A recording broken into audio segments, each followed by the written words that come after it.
আসসালামু আলাইকুম ওয়া রাহমাতুল্লাহ। ইন্নাল হামদালিল্লাহি ওয়াহদা ওয়াসসালাতু ওয়াসসালামু আলা রাসূলিল্লাহ ওয়া আলা আলিহি ওয়া সাহবিহি ওয়া মাওয়ালা। কাছে ও দূরের দেশ ও প্রবাসের যারা আমাদেরকে দেখছেন সকলকে অভিনন্দন জানি। অত্যন্ত গুরুত্বপূর্ণ একটি বিষয় আপনাদের সাথে শেয়ার করতে এসেছি। সালাফদের দীপ্ত বাণী এর গুরুত্বপূর্ণ একটি বিষয়। বিখ্যাত ইমাম ইবনুল কাইয়িম রাহিমাহুল্লাহ বলেছেন, পাপ, অন্যায়, গুনাহের কাজ করলে 5 ধরনের বারাকা কমে যায়। আমরা কিন্তু সবাই বারাকা চাই, কেউ চাই না আমার বারাকা কমে যাক। আমাদের রিজিকে বারাকা চাই, এলমের বারাকা চাই, বয়সের বারাকা চাই, আমলের বারাকা চাই, আনুগত্যের বারাকা চাই। কিন্তু এই সব বারাকাগুলো একটি কাজেই নষ্ট হয়ে যেতে পারে, আপনার মাধ্যমে ঘটে যাওয়া পাপ।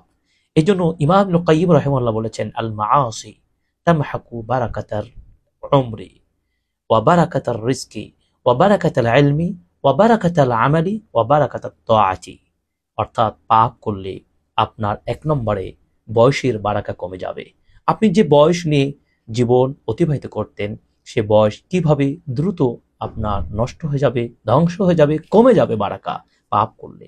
সুতরাং আমরা পাপ করব না। 2 নম্বর হলো রিজিকের বারাকা কমে যাবে পাপ করলে। রিজিক আপনি যা গ্রহণ করতেন, যা পেতেন, তা যেন আপনি বারাকা শূন্য আপনি রিজিক গ্রহণ করবেন, এখানেও বারাকা আপনি পাবেন না পাপ করলে। 3 নম্বর এলমের বারাকা।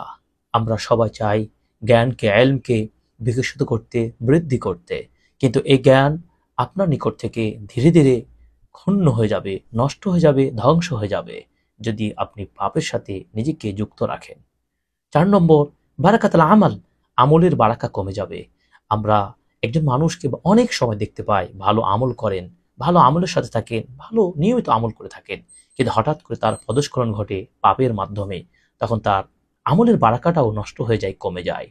5 নম্বর বারাকাতুত তাআহ। আনুগত্যের বারাকাও কমে যাবে।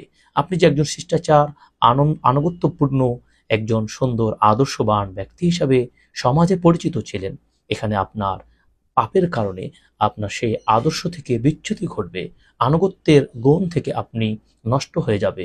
এজন্য আসুন আমরা পাপকে না বলি। পাপ করলে 5টি বারাকা নষ্ট হবে, বারাকা ধ্বংস হবে। এই জন্য আমরা আমাদের বাস্তব জীবনে এই পাপকে আমরা না বলি, পাপ থেকে সর্বদা চেষ্টা করি আমরা বিরত থাকি। আল্লাহ তাআলা আমাদের জীবনে, রিজিকে, জ্ঞানে, আমলে এবং আনুগত্যে বারাকা দান করুন। আমিন। ওয়া সাল্লাল্লাহু আলা নবী। আসসালামু আলাইকুম ওয়া রাহমাতুল্লাহি ওয়া বারাকাতুহু।